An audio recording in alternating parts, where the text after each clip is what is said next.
ಈ ಶತಮಾನೋತ್ಸವವನ್ನು ಆಚರಿಸಿಕೊಂಡಂಥ ಶಾಲೆ ಇರುವುದು ಬೆಳಗಾವಿ ಜಿಲ್ಲೆಯ ಗೋಕಾಕ್ ತಾಲೂಕಿನ ಕೊಳವಿ ಗ್ರಾಮ. ಬೆಳಗಾವಿಯಿಂದ 50 ಕಿಲೋಮೀಟರ್ ಹಾಗೂ ಗೋಕಾಕ್ ತಾಲೂಕಿನಿಂದ 15 ಕಿಲೋಮೀಟರ್ ದೂರದಲ್ಲಿದೆ. ಕೊಳವಿ ಗ್ರಾಮದ ಶ್ರೀ ಬೀರಸಿದ್ದೇಶ್ವರ ದೇವಸ್ಥಾನದಲ್ಲಿ 1924-25ರಲ್ಲಿ ಶಾಲೆ ಪ್ರಾರಂಭವಾಯಿತು. ಮೊದಲು ಭಿನ್ನತ್ತೆ, ದೊಡ್ಡ ಭಿನ್ನತ್ತೆ, ಒಂದೆತ್ತೆ, ಎರಡನೆತ್ತೆ ಹೀಗೆ ವರ್ಗಗಳು ಪ್ರಾರಂಭವಾದವು. ಕೊಳವಿ ಗ್ರಾಮದವರಲ್ಲದೆ ಸುತ್ತಮುತ್ತಲಿನ ಬೆಣಚಿನಮರಡಿ, ಹುಲಿಕಟ್ಟಿ, ಮಕ್ಕಳಗೇರಿ ಹೀಗೆ ಸುತ್ತಮುತ್ತಲಿನ ವಿದ್ಯಾಸಕ್ತರು ಕೊಳವಿ ಬೀರಪ್ಪನ ದೇವಸ್ಥಾನಕ್ಕೆ ಬಂದು ಕಲಿತರು. 1ರಿಂದ 7ರ ಮುಲ್ಕಿವರೆಗೆ ವರ್ಗಗಳು ಬೆಳೆದು ಮಕ್ಕಳ ಸಂಖ್ಯೆ ಹೆಚ್ಚಾಯಿತು. ಬೀರಪ್ಪನ ಗುಡಿ ಸಾಲದೆ ಶ್ರೀ ಕರಿಯಮ್ಮ ದೇವಸ್ಥಾನದಲ್ಲಿ ತರಗತಿಗಳು ವಿಸ್ತರಣೆಯಾದವು. ಮುಂದೆ ಸರ್ಕಾರಿ ಶಾಲೆಗೆ ಸ್ವಂತ ಕಟ್ಟಡ ಮತ್ತು ಮೈದಾನದ ಅವಶ್ಯಕತೆ ಎಲ್ಲರಿಗೂ ಬೇಕೆಂದೆನಿಸಿತು. ಕೊಳವಿ ಗ್ರಾಮದವರಾದ ಸ್ವಾತಂತ್ರ್ಯ ಯೋಧರು ಮತ್ತು ಶಿಕ್ಷಕರು ಆದಂತಹ ಶ್ರೀ ಮಲ್ಲಪ್ಪ ಬಳಪ್ಪ ಹಟ್ಟಿಗೌಡರ್ ಅವರು ಗ್ರಾಮದ ಎಲ್ಲರಲ್ಲೂ ಕಟ್ಟಡ ನಿರ್ಮಾಣಕ್ಕೆ ವಿನಂತಿಸಿದರು. ವಿನೋಬಾ ಭಾವೆ ಅವರ ಭೂದಾನದಿಂದ ಪ್ರೇರಿತರಾದ ಸ್ವಾತಂತ್ರ್ಯ ಯೋಧರು, ಪುರ ಪ್ರಮುಖರಾದಂತಹ ಬಾಳಪ್ಪ ರುದ್ರಪ್ಪ ಅಂಗಡಿಯವರು ಭೂದಾನ ಮಾಡಿದ ಹಣದಿಂದ ಶಾಲೆ ನಿರ್ಮಾಣಕ್ಕೆ ಸಹಾಯ ಮಾಡಿದರು. ಶಾಲಾ ಕಟ್ಟಡ ನಿರ್ಮಾಣ ಸಮಿತಿ ಅಧ್ಯಕ್ಷರಾಗಿ ಮಲ್ಲಪ್ಪ ಬಳಪ್ಪ ಹಟ್ಟಿಗೌಡರ್ ಮತ್ತು ಕಾರ್ಯದರ್ಶಿಗಳಾಗಿ ಬಾಳಗೌಡ್ ರಾಮಗೌಡ್ ಪಾಟೀಲ್ ಅವರು ಕಾರ್ಯದಿಂದಾಗಿ ಕೊಳವಿ ಅರಣ್ಯ ಕೆಲಸಗಾರರ ಸಹಕಾರಿ ಸಂಘದ ವತಿಯಿಂದ ಶಾಲೆಯ ಕಟ್ಟಡ ನಿರ್ಮಾಣವಾಯಿತು. 1955ರ ಅಕ್ಟೋಬರ್ 2ರಂದು ಮಹಾತ್ಮ ಗಾಂಧಿಯವರ ಜಯಂತಿ ದಿನದಂದು ಕೊಳವಿ ಶಾಲೆ ಉದ್ಘಾಟನೆಯಾಯಿತು. ಈ ವಿದ್ಯಾಮಂದಿರದಲ್ಲಿ ಕಲಿತಂತಹ ಅದೆಷ್ಟೋ ಜನ ಸ್ವಾತಂತ್ರ್ಯ ಯೋಧರು, ಪ್ರೊಫೆಸರ್ಗಳು, ಸೈನಿಕರು, ಆದರ್ಶ ರೈತರು, ವೈದ್ಯರು, ಇಂಜಿನಿಯರ್ಗಳು, ವೇದ ಪಂಡಿತರು, ಸರ್ಕಾರಿ ಅಧಿಕಾರಿಗಳಾಗಿದ್ದಾರೆ. ಈ ಶಾಲೆಯ ಹಳೆಯ ವಿದ್ಯಾರ್ಥಿಗಳು, ಗ್ರಾಮಸ್ಥರು ತಾವು ಕಲಿತ ಶಾಲೆಗೆ ಏನಾದರೂ ಕೊಡುಗೆ ನೀಡಬೇಕೆಂಬ ಉದ್ದೇಶದಿಂದ ಈಗಿನ ತಂತ್ರಜ್ಞಾನವನ್ನು ಶಾಲೆಗೆ ಅಳವಡಿಸಿಕೊಂಡಿದ್ದಾರೆ. ಉದಾಹರಣೆಗೆ ಸ್ಮಾರ್ಟ್ ಕ್ಲಾಸ್, ಕಂಪ್ಯೂಟರ್ ಕೊಠಡಿ, ವಿದ್ಯಾರ್ಥಿಗಳಿಗೆ ಕುಳಿತುಕೊಳ್ಳಲು ಮೇಜು, ಹಾಗೆಯೇ ಶಾಲೆಯ ಸುತ್ತ ಕಾಂಪೌಂಡ್, ಶೌಚಾಲಯ, ಮೈದಾನ, ಗೇಟು ಹೀಗೆ ಸುಮಾರು 30 ಲಕ್ಷಕ್ಕೂ ಅಧಿಕ ದೇಣಿಗೆಯೊಂದಿಗೆ ಶಾಲೆ ಶೃಂಗಾರಗೊಂಡಿದೆ.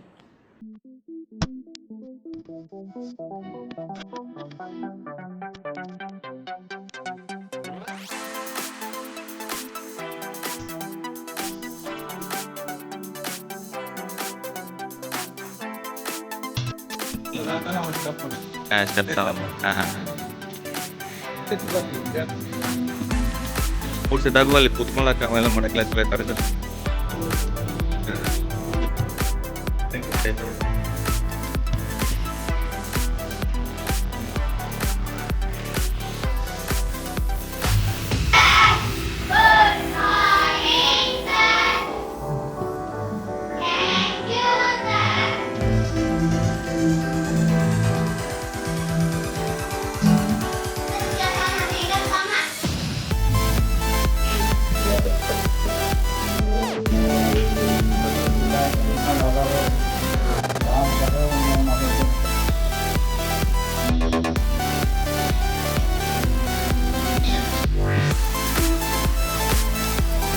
ಏನು ಓದತ್ರಿ?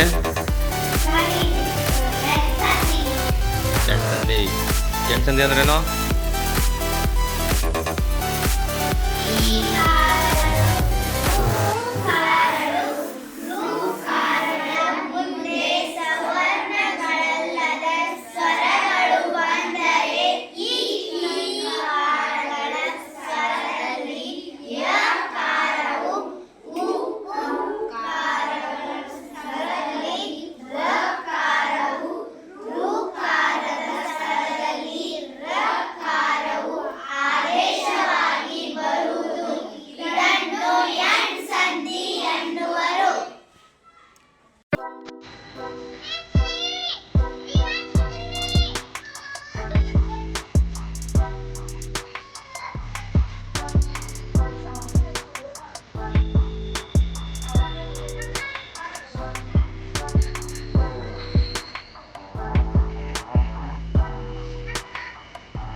ಇನ್ನೊಂದು ಕೈ ರ್ಯಾಡಿಶ್ ಕೊಡು. ಯಾವ ಬೇಡ ಇದೆ? ಯಾವ ಬೇಡ ಇದೆ? ಹೌದಾ? ಸೇಮ್ ಬೇಡ. ಹೌದಾ? ಅದು ಒಂದೇ ರೀತಿ ಇರ್ತದೆ, ಒಂದೇ ಟೇಸ್ಟ್ ಇರ್ತದೆ, ಅದು ಒಂದೇ ಬೇಡ. ಆದರೆ ಇಲ್ಲಿ ವಾಟರ್ ಇರುತ್ತೆ, ವಾಟರ್ ಇರುತ್ತೆ, ಯಾಕೆ ಬರುತ್ತೆ? ಚಿಲ್ಲಿ ಯಾಕೆ? ವೆಯ್ಟ್ ಜಾಸ್ತಿ ಇರುತ್ತೆ, ವೆಯ್ಟ್ ಕಡಿಮೆ. ಹೌದಾ? ಸೊ ಹಾಗೆ ಇಲ್ಲಿ ನೋಡಿ, ಒಂದು ಲೇಡೀಸ್ ಫಿಂಗರ್ ಇದೆ, ಬೆಂಡೆಕಾಯಿ ಇದೆ. ಸೇಮ್ ಅದೇ ವೇಟ್ ಅಲ್ಲಿ ಏನಿರುತ್ತೆ? ಚಿಲ್ಲಿ ಇರುತ್ತೆ. ಹೌದಾ? ಈ ಎರಡೂ ಸೇಮ್ ವೇಟ್ ಆದ್ರೆ ವಾಟರ್ ಮೆಲನ್ ಬೇರೆ ವೇಟ್, ಚಿಲ್ಲಿನೇ ಬೇರೆ ವೇಟ್, ನೆಕ್ಸ್ಟ್ ಲೇಡೀಸ್ ಫಿಂಗರ್ ಬೇರೆ ವೇಟ್. ಹೌದಾ? ಇಲ್ಲಿ ನೋಡಿ, ಒಂದು ಪಂಪ್ಕಿನ್ ಇದೆ, ಅದೇ ಇಲ್ಲಿ ಪಂಪ್ಕಿನ್ ಈ ಕಡೆ ಇರುತ್ತೆ, ಈ ಕಡೆ ವಾಟರ್ ಮೆಲನ್ ಇದೆ. ಯಾವ ವೇಟ್ ಇದೆ? ಹೌದಾ? Same weight. ಹೌದಾ? ಎರಡು ಒಂದೇ ರೀತಿ ವೇಟ್ ಇರುತ್ತೆ. ಒಂದು ಕೆಳಗೆ ಬರಲ್ಲ, ಮೇಲೆ ಹೋಗಲ್ಲ. ಯಾಕೆ? ಎರಡು ಒಂದೇ ರೀತಿಯಾದಂಥ ತೂಕವನ್ನು ಹೊಂದಿರುತ್ತೆ. ಹೌದಾ? ಯಾವುದು ತೂಕ ಜಾಸ್ತಿ ಬರುತ್ತೆ? ಎಲ್ಲ ಕ್ಲಾಸ್ ರೂಮ್ ಎಲ್ಲ ಮೇಲ್ಗಡೆ ಸೀಲಿಂಗ್ ಎಲ್ಲ ಮಾಡ್ತಾರೆ ಸರ್.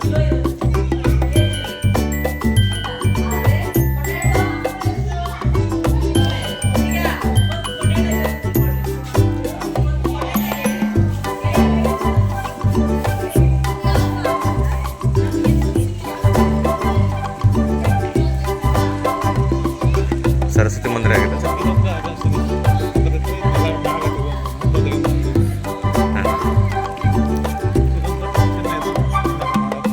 ಬಯಲೂರಂಗ ಮಂದಿರ ಟಿಪ್ ಮಾಡ್ತೀವಿ sir. Open date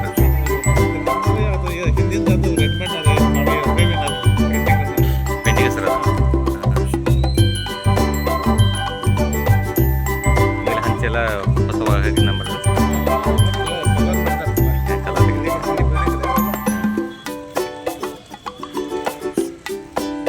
open space ಎಲ್ಲ ಚಲೋ ಐತೆ ಸರ್.